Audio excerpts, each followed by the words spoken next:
నమస్తే పొలిటికల్ వాయిస్కి స్వాగతం. వారం వారం జాతీయ అంతర్జాతీయ విశేషాలపై విశ్లేషణ చేసుకునేటువంటి కార్యక్రమానికి స్వాగతం. మనతో పాటు విశ్లేషకులు సీనియర్ జర్నలిస్టు కందాడే ప్రసాద్ గారు ఉన్నారు. సార్ నమస్తే. ప్రధానమంత్రి నరేంద్ర మోడీ 3 దేశాలకు ఒకేసారి వెళ్తున్నారు. విదేశీ పర్యటనలకు ప్రధాని మీద విమర్శలు, హేళనాకరమైనటువంటి అది కూడా వస్తుంది. ఇప్పుడు ప్రధాని 3 దేశాల పర్యటన మనం ఏ విధంగా విశ్లేషణ చేసుకోవచ్చు? భారతదేశానికి అది ఏ విధంగా లాభం? ఇప్పుడు ప్రధాని విదేశాలకు వెళ్తున్నాడు, విదేశాలకు వెళ్ళటం మీద విమర్శలు కాంగ్రెస్ పార్టీ ఎప్పటి నుంచో చేస్తోంది. కానీ ప్రధాని ఏ పర్యటనకి వెళ్తున్నాడు, ఎందుకు వెళ్లాల్సి వస్తుంది అనేది ఇక్కడ ఇంపార్టెంట్. ప్రధాని వెళ్ళకపోతే ఏంటి అనే వాళ్ళకి అర్థం చేసుకోవాల్సిన విషయం ఏంటంటే, ప్రధాని 3 దేశాల పర్యటనకు వెళ్తున్నా ముఖ్యంగా ఆయన వెళుతున్నది G20 శిఖరాగ్ర సమావేశానికి. గత సంవత్సరం G20 శిఖరాగ్ర సమావేశం భారతదేశంలో జరిగింది. భారతదేశ అధ్యక్షతన జరిగింది. ఆ అధ్యక్ష పీఠాన్ని ప్రధానమంత్రి నరేంద్ర మోడీ స్వయంగా బ్రెజిల్కు హ్యాండ్ ఓవర్ చేశారు.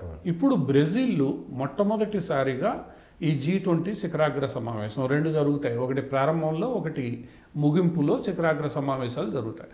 ఈ శిఖరాగ్ర సమావేశానికి హాజరవుతున్నాడు. ఇక్కడ హాజరు కావాల్సిన అవసరం ఏమిటి?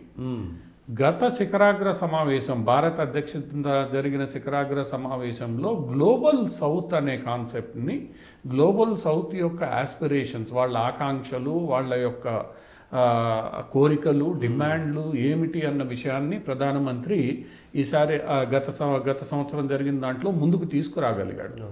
ఆయనకున్న స్ట్రేచర్తో కానీ దీనికి కానీ. సో దాన్ని ఇక్కడ ప్రతిపక్షాలు తప్పు పట్టినప్పటికి కూడా గ్లోబల్ సౌత్ అనే కాన్సెప్ట్ అనేది ప్రధానమంత్రి నరేంద్ర మోడీ చాలా స్పష్టంగా ప్రపంచం ముందు ఉంచగలిగాడు, ఒక అజెండా సెట్ చేయగలిగాడు. ఈ గ్లోబల్ సౌత్ అజెండా తాను ఏదైతే సెట్ చేశాడో దాన్ని ముందుకు తీసుకెళ్లాల్సిన బాధ్యత ఈరోజు ప్రధానమంత్రి మీద కూడా ఉంటుంది.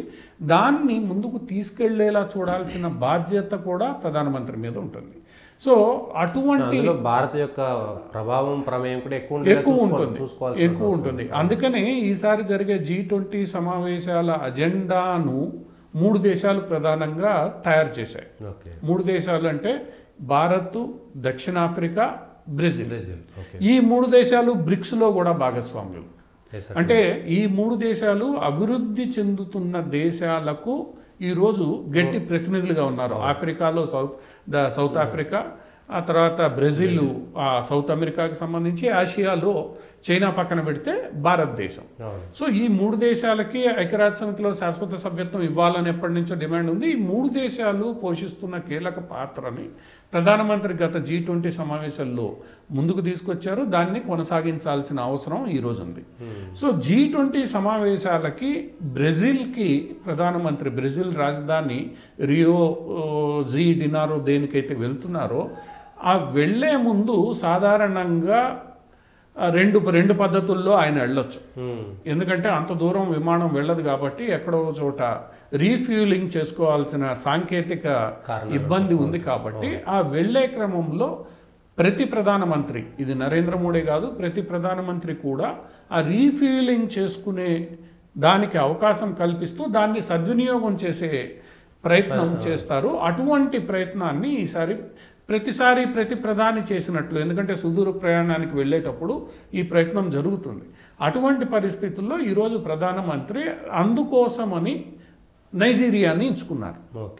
నైజీరియాకి 17 సంవత్సరాల తర్వాత ఒక భారత ప్రధాని మొట్టమొదటిసారి అక్కడికి వెళ్తున్నాడు. అంటే 17 సంవత్సరాలంటే మన్మోహన్ సింగ్ గారు అక్కడ ప్రధానిగా వెళ్ళారు. ఇప్పుడు ఈయన వెళ్తున్నాడు. నైజీరియా వెస్ట్ ఆఫ్రికన్ దేశాలలో ఒక కీలకమైన దేశం. నైజీరియాతో భారతదేశానికి మంచి సంబంధాలు మొదటి నుంచి ఉన్నాయి, వాణిజ్య సంబంధాలు ఉన్నాయి, ప్రజలకి మధ్య సంబంధాలు ఉన్నాయి. సరే, దాంట్లో మంచి చెడు ఎంత ఉన్నప్పటికి కూడా నైజీరియన్ విద్యార్థులు ఎక్కువ శాతం మన భారతదేశంలో చదువుకుంటున్నారు. అంత మంచి సంబంధాలు ఉన్న ఈ దేశానికి మన్మోహన్ సింగ్ తర్వాత గత 10 ఏళ్లుగా పాలనలో ఉన్న నరేంద్ర మోడీ, ఈసారి నరేంద్ర మోడీ వెళ్తున్న దేశాలు ఎక్కువగా కూడా గత 10 ఏళ్లలో ఆయన వెళ్ళని దేశాలు. సో నైజీరియాని ఎంపిక చేసుకున్నారు. అది కూడా నైజీరియా రాష్ట్రపతి ఆహ్వానం మేరకు ఆయన అక్కడ వెళ్తున్నాడు. సో నైజీరియాలో 2 రోజుల పాటు నిన్న 16, 17 తారీఖుల్లో ఆయన పర్యటిస్తారు. అక్కడి నుంచి బ్రెజిల్కి వెళ్తున్నారు. సో అందువల్ల ఆయన ఏదో సమయాన్ని వృధా చేసేస్తున్నాడని లేదా బయట తిరుగుతున్నాడన్న ఆరోపణలు కరెక్ట్ కాదు. నైజీరియాలో ఆయన పర్యటించడం అవసరం. ఈరోజు ఆఫ్రికన్ దేశాలతో ఒకవైపు చైనా గట్టిగా సత్సంబంధాలు పెట్టుకునే ప్రయత్నాలు చేస్తున్నప్పుడు మనం కూడా ఆ ప్రయత్నాలను చేస్తున్నాం గత ఎంతో కాలం నుంచి. తదనుగుణంగా భారతదేశం కూడా ముందుకు వెళ్తోంది.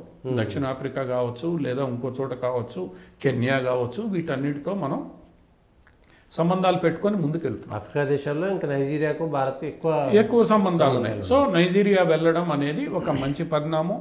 ఆ పరిణామం నైజీరియాలో ఆయన పర్యటన ఇంకాస్త ఆర్థికంగా కానీ, వాణిజ్యపరంగా కానీ, డిఫెన్స్ రంగాల్లో కానీ ముందుకు తీసుకెళ్లే అవకాశం ఉంటుంది. అది అయిన తర్వాత ఆయన G20 సమావేశానికి చేరుకుంటాడు. G20 సమావేశంలో 2 రోజుల పాటు ప్రధానమంత్రి పాల్గొనున్నాడు. ఒకటి శిఖరాగ్ర సమావేశంలో పాల్గొనాలి, ఈ మిగతా ఇతరత్రా చర్చలు. అక్కడ అజెండా మనం స్పష్టంగా తెలుసుకున్నాం. ప్రధాని ముందు తాను ఏదైతే లక్ష్యాన్ని నిర్దేశించుకున్నాడో ఆ లక్ష్యాన్ని ఈరోజు G20 మరింత ముందుకు తీసుకెళ్లేలా ప్రోత్సహించడం, మార్గదర్శకత్వం చేయడం. ఈరోజు నరేంద్ర మోడీకి ఉన్న స్ట్రేచర్, ఎక్కడికి వెళ్ళినా ప్రపంచ శాంతి, ఉగ్రవాద వ్యతిరేకమైనటువంటి కీలకమైన అంశాలు ఆయన ఈ అంశాలని ముందుకు తీసుకెళ్లడం. ముఖ్యంగా అభివృద్ధి చెందుతున్న దేశాలు, గ్లోబల్ సౌత్ అని ఈరోజు ఏదైతే పిలుస్తున్నారో ఆ దేశాల యొక్క అజెండాను ముందుకు తీసుకెళ్లడం అనేది ఈరోజు G20లో ప్రధానమైన అంశం. సో దాన్ని ఆయన ముందుకు తీసుకెళ్తాడు. ఎందుకంటే బ్రెజిల్ అధ్యక్షుడు కూడా కొంత చైనా వ్యతిరేకవాదాన్ని తీసుకున్నవాడు. ఇటీవల కాలంలో చైనా మీద ఆయన కొన్ని చర్యలు తీసుకున్నాడు. చైనా బెల్ట్ అండ్ రోడ్ ఇనిషియేటివ్ని మేము అంగీకరించమని కూడా చెప్పాడు. ఆయన మాట్లాడే వీటికి అంటే సైద్ధాంతికపరమైన అంశాలకి భారతదేశంలో నరేంద్ర మోడీ మాట్లాడే అంశాలకి కొద్దిగా దగ్గరగా ఉంటుంది. కాబట్టి ఈరోజు బ్రెజిల్తో కూడా, ఎందుకంటే దక్షిణ అమెరికాలో అతిపెద్ద దేశం బ్రెజిల్, అటువంటి బ్రెజిల్తో కూడా మన సంబంధాలు మనం ముందుకు తీసుకెళ్ళగలగాలి. కాబట్టి ఈరోజు ప్రధానమంత్రి వెళ్ళడం తప్పనిసరి, అజెండాను ముందుకు తీసుకెళ్లడం తప్పనిసరి. అందులో గయానా ఎందుకు వచ్చింది మధ్యలో? అక్కడి నుంచి బ్రెజిల్కు వెళ్తున్న ప్రధానమంత్రికి గయానా సహజంగా, కరేబియన్ దేశాలు అనేవి సహజంగా ఒక ప్రధానమైన, అందులో భారతీయ జనతా పార్టీకి చెందిన ప్రధానమంత్రికి అది ఒక సహజమైన స్టాప్ ఓవర్. ఎందుకంటే దక్షిణ అమెరికా, కరేబియన్ దేశాల్లో భారతీయులు ఎక్కువగా ఉంటారు, అందులో హిందువులు కూడా ఎక్కువగా ఉంటారు. 4-5 తరాల క్రితం ఇక్కడి నుంచి బానిసలుగా తీసుకెళ్లబడిన హిందువులు అప్పటి నుండి ఇప్పటి వరకు తమ సంస్కృతి, సాంప్రదాయాలని, మతాలని కాపాడుకుంటూ వస్తున్నారు. అంటే భారతీయులు కన్వర్ట్ అయిన వాళ్ళు ఉంటారు, కన్వర్ట్ కాని వాళ్ళు, కానీ ఎక్కువ శాతం అక్కడ వెళ్ళిన భారతీయులు కన్వర్ట్ కాకుండా తమ మూలాల సంస్కృతులు ఉన్నాయో వాటిని కాపాడుకుంటూ వచ్చారు. సో అటువంటి చోటకి వెళ్ళి వాళ్ళతో సంబంధాలు పెట్టుకునే ప్రయత్నం భారత్ ఎప్పటి నుంచో చేస్తోంది. ఇప్పటి నుంచి కాదు, 4-5 దశాబ్దాల నుంచి. Peoples for Indian origin, PIO అనే కాన్సెప్ట్ని తీసుకొచ్చిందే వీళ్ళందరినీ దగ్గరికి తీసుకోవాలని. ఇక్కడ మొదటి తరం వలస వెళ్ళిన వాళ్ళు ఎవరినైతే మనం NRIలు అంటున్నామో వాళ్లతో పాటు తరతరాలు ముందు ఇండోనేషియాలో కావచ్చు, ఫిజీలో కావచ్చు, లేదా సురినామ్ కావచ్చు, లేదా గయానా కావచ్చు, లేదా ట్రినిడాడ్ టొబాగో కావచ్చు, కరేబియన్ నేషన్స్లో ఇలా 4-5 తరాల క్రితం వెళ్ళి ఇప్పటికీ తమ సంస్కృతిని పరిరక్షించుకున్న వీళ్ళ దగ్గరికి వెళ్ళడం అనేది సహజంగా ఒక భారత ప్రధానికి ఎంతో అవసరం. అంత దూరం వెళ్ళిన వ్యక్తి అక్కడ నుండి వెనక్కి వచ్చేయచ్చు. కానీ ఇలా సురినామ్కు వెళ్ళడం, అది కూడా ఒక 50 సంవత్సరాల తర్వాత ఒక ప్రధానమంత్రి అక్కడికి వెళ్తున్నాడు, భారతీయ ప్రధానమంత్రి. సో అంత దూరం వెళ్ళిన ప్రధానమంత్రికి ఇంకొక 2 రోజులు అక్కడ గడపడం అనేది ఒక రకంగా ఆ మొత్తం ప్రాంతంతో మంచి సంబంధాలు ఏర్పాటు చేసుకునే అవకాశం ఉంటుంది. దక్షిణ అమెరికానే కాకుండా కరేబియన్ వెస్ట్ ఇండీస్ అని పడే కరేబియన్ దేశాలు ఏవైతే ఉన్నాయో, సో ఆ అవకాశాన్ని ఆయన సద్వినియోగం చేసుకో, ఎక్కడా వేస్ట్ చేయట్లేదు నరేంద్ర మోడీ. రెండవది, అక్కడున్న 2 రోజుల్లో ఒకరోజు గయానా దేశానికి పర్యటన అధికారికంగా చేసిన, రెండవ రోజు ఆయన అక్కడ కరేబియన్ దేశాలకు సంబంధించిన ఫ్రీ ట్రేడ్ అగ్రిమెంట్ చేసుకున్న దేశాలతో సమావేశం కాబోతున్నాడు. అంటే ఆ కరేబియన్ దేశాల మధ్య ఒక ఫ్రీ ట్రేడ్ అగ్రిమెంట్ ఉంది కొన్ని దేశాల మధ్య. అంటే ఆ దేశాలన్నీ ఒక వాణిజ్య సమూహంగా ఏర్పడ్డాయి. ఆ వాణిజ్య సమూహంతో రెండవ సమావేశం భారత్ క్యారికామ్ అనబడే ఈ వాణిజ్య సమూహంతో రెండవ శిఖరాగ్ర సమావేశంలో కూడా ఆయన పాల్గొంటున్నాడు. సో ఆ ప్రాంతంతో స్ట్రాటజిక్గా కానీ లేదా సాంస్కృతిక పరంగా కానీ భారత్ సంబంధాలని ప్రధానమంత్రి పటిష్టపరిచే అవకాశం ఈరోజు వచ్చింది. అంతేగాని బ్రెజిల్కి వెళ్ళినోడు వెనక్కి వచ్చేయచ్చు కదా 3 రోజుల్లో, మణిపూర్కి పోవచ్చు కదా. వాణిజ్యాలు చేసుకునే దేశాలతో మనం కూడా సంబంధం తెచ్చుకోవడం మన వాణిజ్యానికి కూడా మనకి మంచిది. 5-6 దేశాలు, అది కూడా భారతీయులు ఎక్కువగా ఉన్న దేశాలు, హిందువులు ఎక్కువగా ఉన్న దేశాలతో మంచి సంబంధాలు పెట్టుకోవడం వల్ల మనకి భవిష్యత్తులో రకరకాల ప్రయోజనాలు ఉంటాయి. 50 సంవత్సరాల వరకు అంతటి దగ్గర సంబంధాలు ఉన్న దేశాలకు ఒక ప్రధాని ఎందుకు వెళ్ళలేదు? ఆ స్నేహ సంబంధాలు ఉండడం అంటే వాళ్ళు ఎప్పటి నుంచో కోరుకుంటున్నారు భారతదేశంతో స్నేహ సంబంధాలు. ఎందుకంటే మా ఊరు మా ఇల్లు అనే ఒక భావన వాళ్ళల్లో ఇప్పటికీ ఉంది. కాబట్టి దాన్ని ముందుకు తీసుకెళ్లాల్సిన బాధ్యత భారతదేశం మీదే ఉంటుంది. వాళ్ళు విదేశీయులు 4వ తరం వాళ్ళు అయినప్పటికీ, అక్కడ సిటిజన్స్ అయినప్పటికీ ఈ రోజు కూడా వాళ్ళు అక్కడ హిందూ మతాన్ని కాపాడుకుంటూ వస్తున్నారు. ఈ సహజమైన సంబంధం ఏదైతే ఉందో దాన్ని కొనసాగించాల్సిన అవసరం ఎందుకు ప్రధానమంత్రి ఇంతకు ముందు ఎందుకు వెళ్ళలేదు అనేది నాకు ఇప్పటికీ అనుమానం ఇటువంటి దేశాలకి. అందువల్ల ఇది మొట్టమొదటిసారి దాన్ని పూర్తి చేస్తున్నాడు, వెళ్తున్నాడు, వాళ్ళతో సంబంధాలు పెట్టుకునే ప్రయత్నం, వాణిజ్యపరమైన సమావేశం కూడా అక్కడ జరుగుతోంది. కాబట్టి ఒక్కరోజు కూడా ఈ మొత్తం పర్యటనలో ప్రధానమంత్రి పనికిరాని అజెండా, అంటే ఊరినే ఏదో పర్యటనకి వెళ్ళడము, టూరిజం చేయడానికి వెళ్ళట్లేదు. సో ప్రధానమంత్రి పర్యటన అంతా కూడా చాలా టైట్గా, పూర్తిగా భారతదేశం యొక్క ప్రాధాన్యతలు, లక్ష్యాలు సాధించే దిశగా ఉంటుంది తప్ప ఇదేదో ఇంతకు ముందులాగా వెళ్ళేసి చూసేసి వచ్చే పరిస్థితులు లేవు ఈరోజు ఏ ప్రధానికైనా కానీ.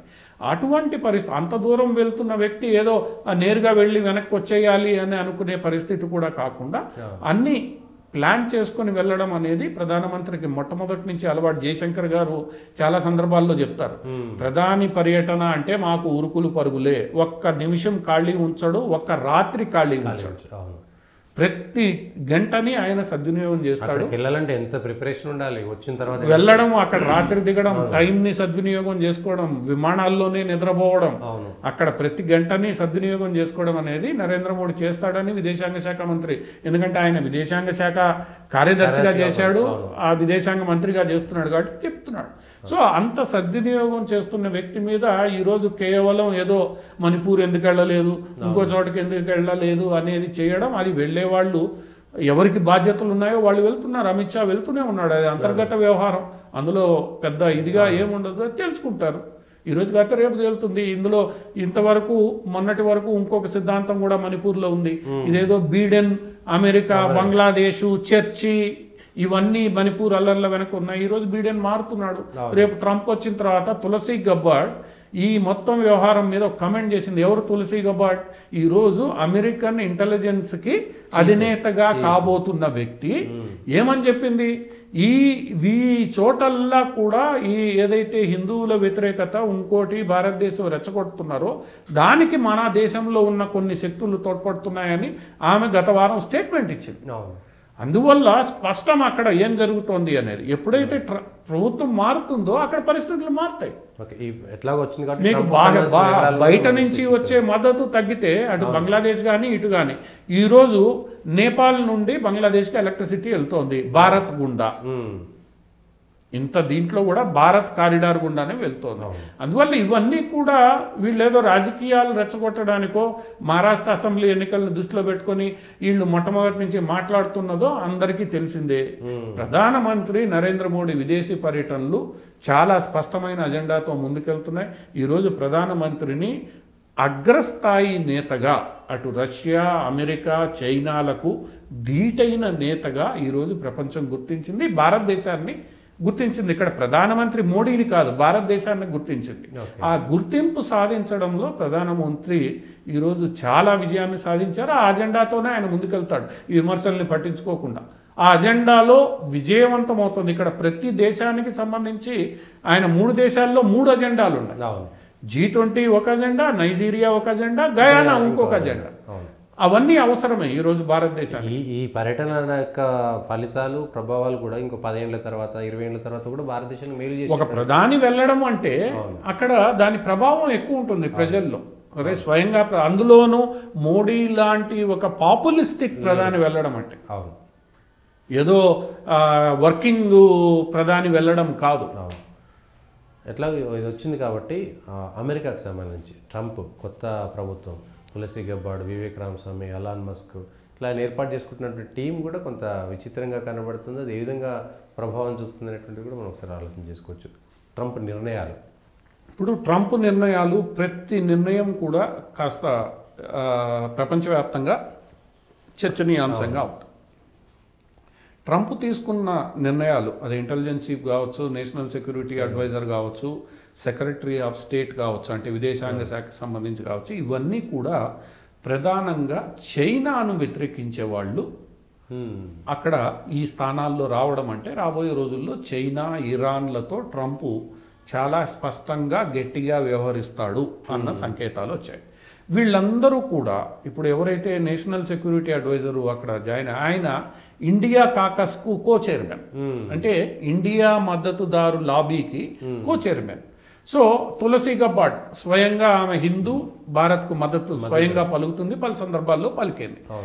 ఓపెన్గా ప్రెస్ మీట్లో గుజరాత్ రైట్స్ పైన ఆమె డిఫెండ్ చేసి దానికి కారణం ఏంటో మీకు తెలుసా అని అడిగింది. అవును. సో ఇటువంటి ఈ పరిస్థితి భారత్కు కొంత అనుకూలంగా ఉండొచ్చు, వ్యతిరేకంగాను కావచ్చు ట్రంప్ వ్యవహార శైలిలో. సో కాకపోతే బేసిక్గా ఈరోజు ఇంటర్నేషనల్ అఫేర్స్, స్ట్రాటజిక్ అఫేర్స్ తీసుకున్నప్పుడు భారత్కి కొంత ట్రంప్ సర్కార్ అనుకూల వైఖరి ఉండే అవకాశం ఉంది. ఇంతవరకు ఒక స్పష్టత వచ్చింది. రెండవది, ట్రంప్ ఇంకొక నిర్ణయం ఈరోజు చాలా ఆసక్తికరంగా అమెరికాలో మారింది. ఈ JFK జూనియర్ని హెల్త్ మినిస్టర్గా రాబర్ట్ F. కెనడీ ఎవరైతే ఉన్నారో RFK జూనియర్, ఆయన్ని ఆరోగ్య శాఖ మంత్రిగా ఆయన నియమించడం. RFK జూనియర్ మొట్టమొదటి నుంచి మన భారతీయ సనాతన ధర్మంలో చెప్పే ఆరోగ్యపు అలవాట్ల గురించి ఆయన మాట్లాడతాడు.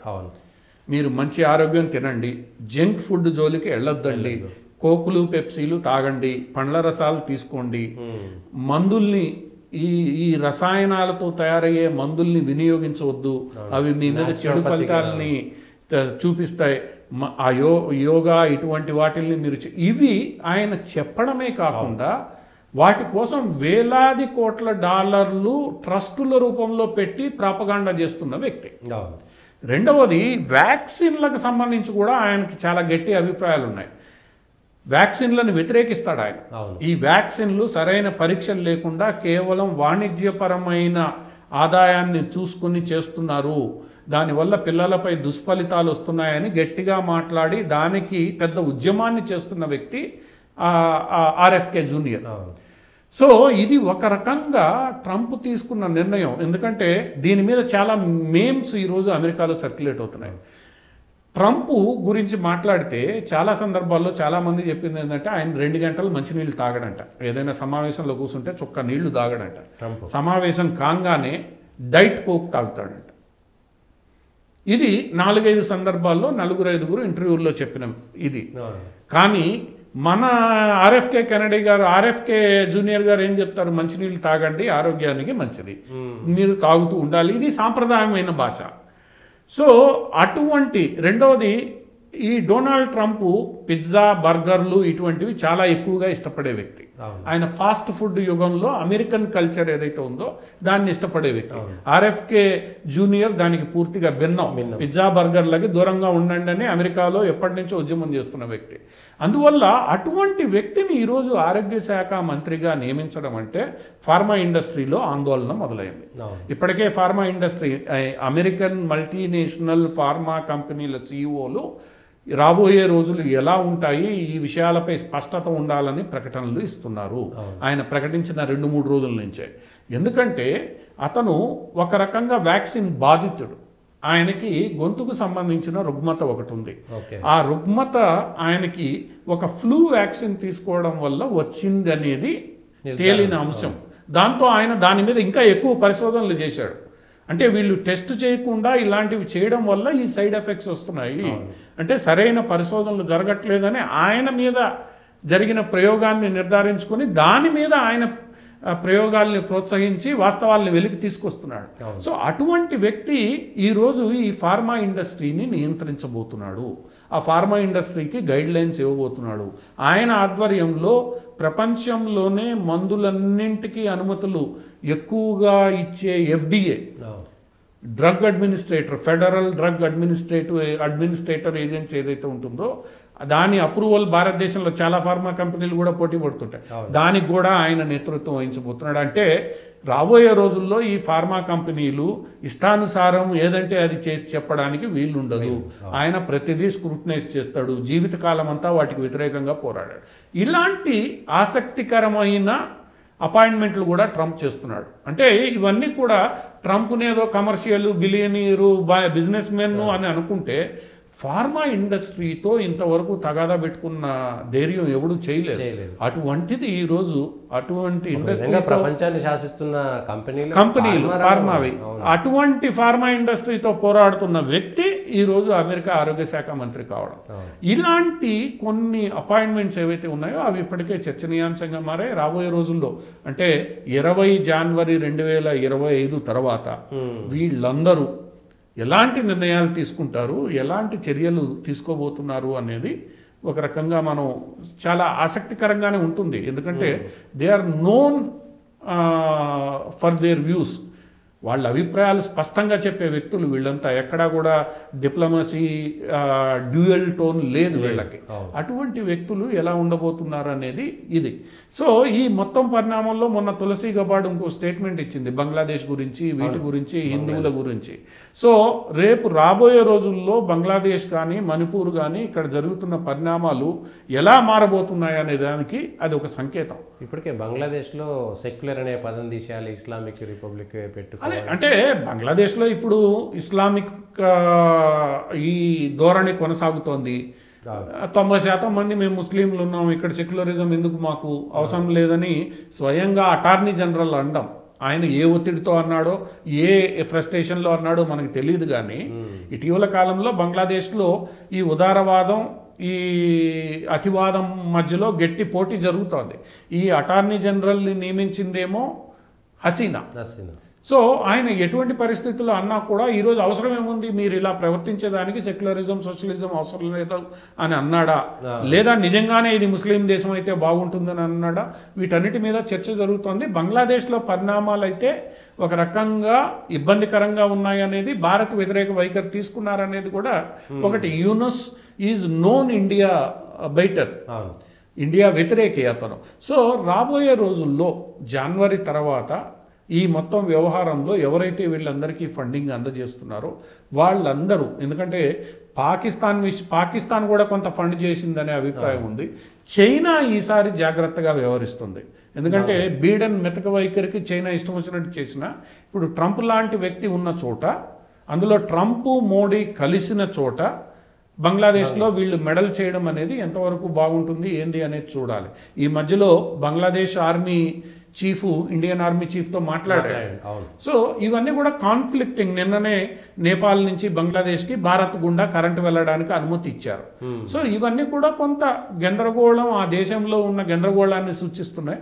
రాబోయే జనవరి తర్వాత ఎలాంటి పరిణామాలు వస్తాయి అనేది మనం వేచి చూడాలి. కొంత మేరకు పరిస్థితుల్లో మార్పు రావడానికి ఖచ్చితమైన అవకాశం అక్కడ ఉంటుంది. ఎందుకంటే ఎవరైతే మద్దతు ఇస్తున్నారో వాళ్ళందరూ మద్దతు ఇచ్చే పరిస్థితి ఈరోజు లేదు. చూద్దాం. ఇది ఈ వారానికి సంబంధించినటువంటి అంతర్జాతీయ జాతీయ వార్తలు విశ్లేషణ.